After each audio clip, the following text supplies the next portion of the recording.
Hi students, welcome back. Today we are going to look into another problem called the climbing stairs. This is a very famous problem and one of the first problems in dynamic programming. So let's get started.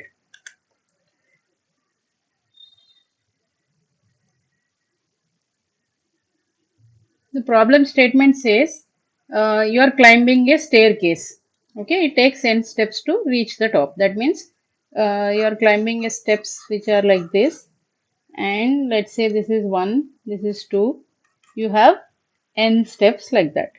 Okay, so there is a person who is climbing a staircase and there are n steps in the staircase. So this person, he can either climb one step at a time, like he can go to first step, or he can climb two steps at a time. Okay, so that is his capacity in a way.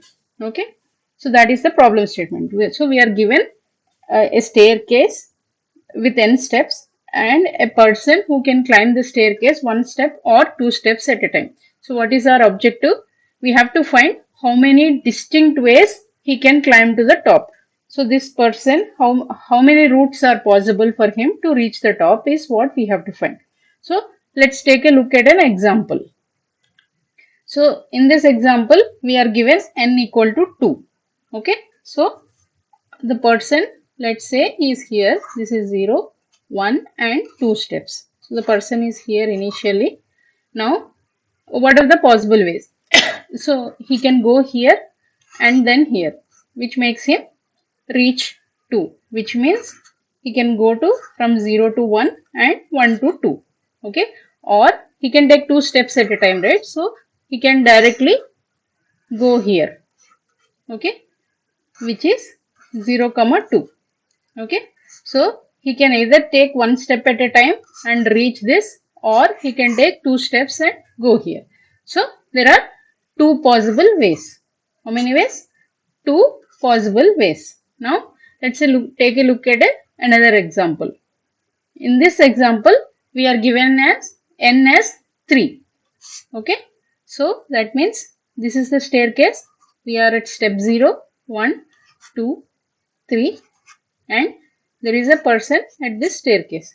So to calculate the number of ways again, he can go one step at a time, which is 0, 1, 2 and 3, or from 0 he can take 2 steps also, right? He can directly jump to 2 and then one step to 3, or from 0 he can take one step to 1 and then jump to 3.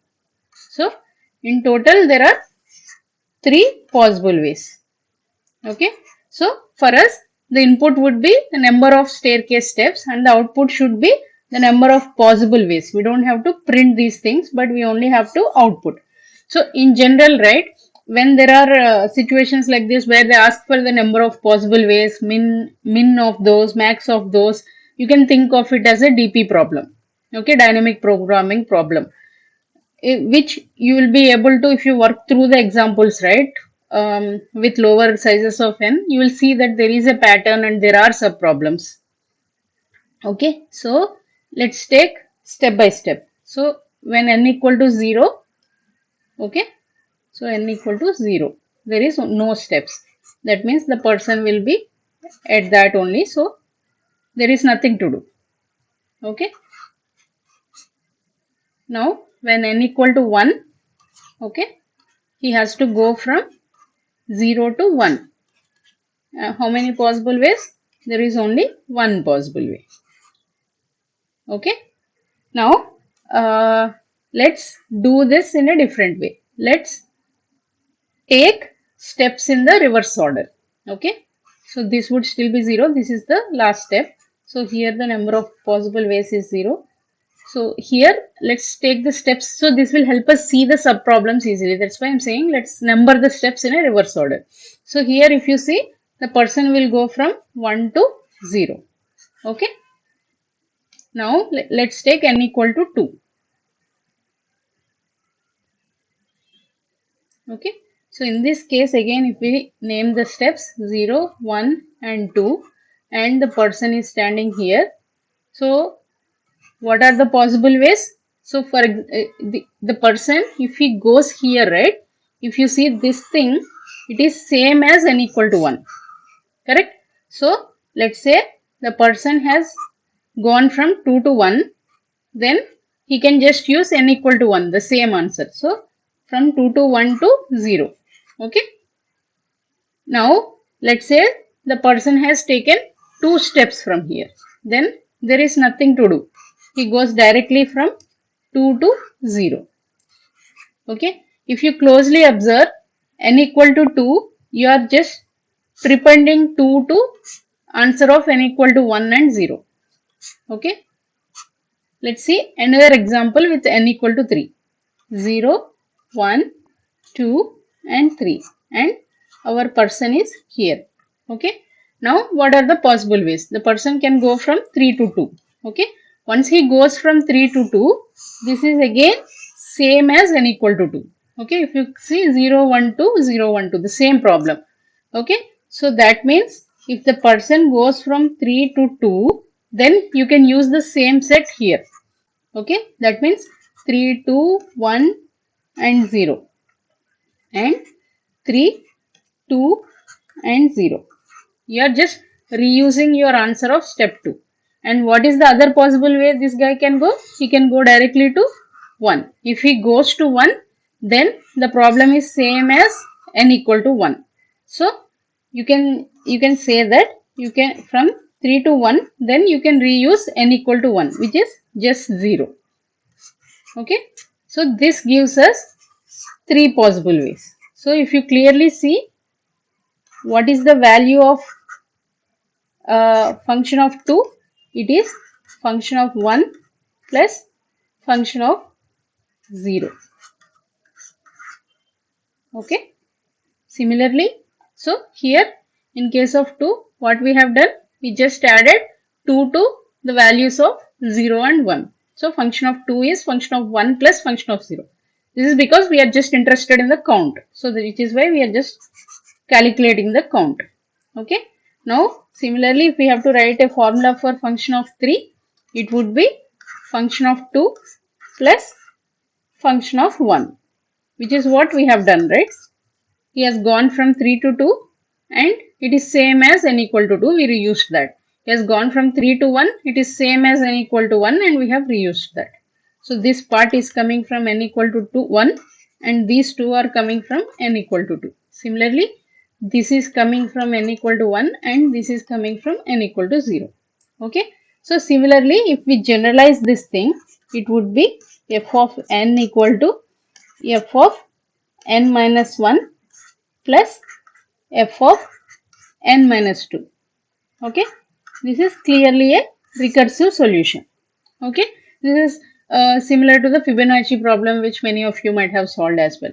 So to get a value at 3, what we have to do? We have to get the value at 2, value at 1 and sum them up. So to get a value at 1, we can go from 1 to n, keep calculating those and we will get the solution. Okay. So this is our recursive formula. So in dynamic programming problems, identifying this recursive formula is the first step. Now we have to find the overlapping pieces. So what are the overlapping subproblems? So let's say we have taken n equal to 5. Okay. So this 5 is divided into 2 subproblems, which is n equal to 4 and n equal to 3. Similarly, n equal to 4 will be divided into 3 and 2, and 3 would be divided into 2 and 1. Okay. Again 3 would be 2 and 1. Okay. 2 will not be further divided because we already know the answer of it. Now if you clearly see, okay, all these problems are repeating. Okay. These are the only things that are uniquely you are identifying. So for example, if you calculate n equal to 2 at this point, there is no point doing it again here. If you calculate n equal to 2 here, you need not do it here and here. So to save the programming, to save the computation, what we do is we store that value. So let's say we have something called a memo array, which of size n. Okay. Whenever we compute something, let's say we compute n equal to 2, we store it in the array. Okay. Next time we look for 2, first we will check in this memo array and then we will see whether if the solution is available there or not. If it is not available, then we will recompute. If it is available, we will just take what is available in this array. This is called the memoization technique. This is one of the simplest ways or the most common ways to optimize overlapping subproblems in dynamic programming. Okay, so here, which means if we have an array of size 5, we will take memo of size 5. Okay, and we will store the values in 0, 1, 2, 3 and 4. So for the actual value of n equal to 5, what we do is we will sum the memo of 3 plus memo of 4. Okay, so but again, if you closely observe, what we are doing is we are just reusing last 2 elements of the array. So to optimize the memory even further, we need not even take a memo of size n actually. We can just take 2 values which has nth current value, current minus 1 and current minus 2. These are the only 3 things we require. If we use such an optimization, even memory would be very less. So let's see all the 3 ways of solving this problem. I hope you have understood the way we have found the recursive definition. Okay, that is the most important way here. So for this person, for n equal to 3, when he reaches 2, it is same as n equal to 2. When he reaches 1, it is same as n equal to 1, which is why we got this equation. Okay, so let's go to the coding of it. First, let's solve the recursive solution. Okay, so in the problem, we are given that n is always greater than or equal to 1 and less than or equal to 45. Okay, so if n equal to 0, greater than or equal to 1, right? So if n is equal to 1, we can just return 1. Okay, in fact, we can do this for, yeah, we can do this for n less than or equal to 1, because in the recursive solution it will go to 0 as well sometimes. So in the recursive solution, what is our formula? Once we identify the problem, right, the recursive relation, the solution is very simple. Climb stairs of n minus 2. Okay, so what we are doing, we are computing to calculate climb stairs of n, we are computing climb stairs of n minus 1 and n minus 2. Okay, so when n equal to 1, we'll just return 1. When n equal to 2, it becomes 2 minus 1. Climb stairs of 1 plus climb stairs of 0. Okay, which will fall in these 2 categories. Again, it will return, and recursively, it will just continue like that. So this one, if we submit, we will get time limit exceeded. Okay, this is a function call.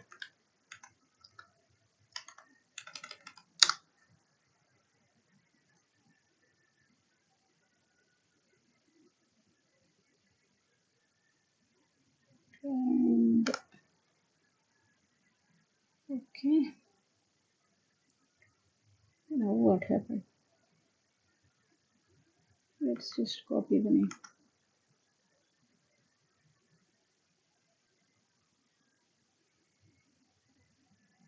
Okay, this one, if we submit, we will get time limit exceeded. Instead, what we will do is we will implement that memoization. We will create a memo array of size n. Okay, so let's remove this recursive part, create a memo array of size n, and initially let's initialize memo of 0 as 1 and memo of 1 as also 1. Now for int I equal to 2, I equal to 2, I less than n, I plus plus. Okay, we have to keep computing the next current value. Basically, I is the current value here, right? Current value of I is memo of I minus 1 plus memo of I minus 2.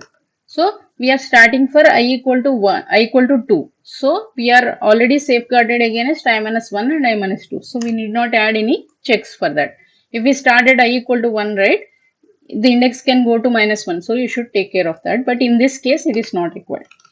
And we have to return memo of n minus 1 plus memo of n minus 2.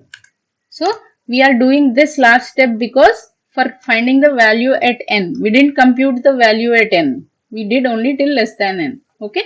So to find the value at n, we have to return sum of n minus 1 plus n minus 2. So this is a recursive solution. What is the time complexity of this? You are only passing through the numbers once. So it is clearly order of n. Okay. What is the space complexity? Space complexity is we have taken additional array of size n. So it would be order of n. Because of this one, it would be order of n. Let's submit this and see. Okay. So it ran in very fast, but it has taken lot of memory. So let's use our third approach and optimize the memory. So what did we say? Instead of using the total memory, we will just use two variables which stores the n minus 1 and n minus 2. Okay, I'm just calling it n0 and n1. Okay. What do they have? This is current minus 1, current minus 2. Okay. Now, what do we do here? We don't have any memo here. Now, what do we do? For the current value would be, so let's call it n2 for our understanding. So, this is n minus 1, this is n minus 2. Okay. So, the current value would be n1 plus n2. And then what happens? Our n2 becomes current. So n2 becomes the current value. Okay. And n1 becomes n2. Okay. We have to do this first because we are overwriting it. Okay. So we are just moving the values. We think of it like sliding the values. Okay. So we calculated the current value. Okay. Then we made n1 the whatever value of n2. So we moved n1 here and n2 became the current value. Okay. Now when you are returning, you will just return n1 plus n2. Okay. You understood, right? This is n minus 1, n minus 2. Okay. This is current value which is n. So once we calculate it, we only have three variables to show, right? To store, right? So when we are going to the next value, the current becomes n minus 1. Okay. Which is, okay, got it? The current becomes n minus 1 and n minus 2 would be whatever was n minus 1. Okay. N minus 2 would be whatever was n minus 1 and n minus 1 becomes current. Okay.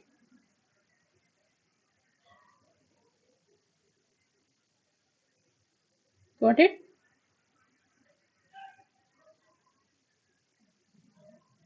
See, even the space is much optimized now. Okay. So, using this simple approach of sliding the values, what we have achieved?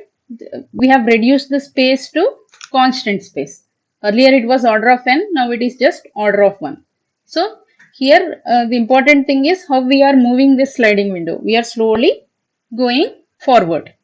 Okay. Hope you have enjoyed this problem. So do try the recursive solution and submit it and see. You'll see that it complains that it time limit exceeded. That is because you are doing for every element twice, right? Which is order of 2 power n, which is why it will exceed the time limit. Now, even with the memoization approach, we have seen two ways. One is with order of n memory and one is with the constant memory. So since our function only depends on the previous two values, we were able to optimize it this way. This may not be always possible. Okay. So as always, practice is the key to solving effectively. So keep coding and keep solving more problems. If you have any questions, do leave a comment on our site. Please like, share and subscribe. Thank you for watching. Happy coding.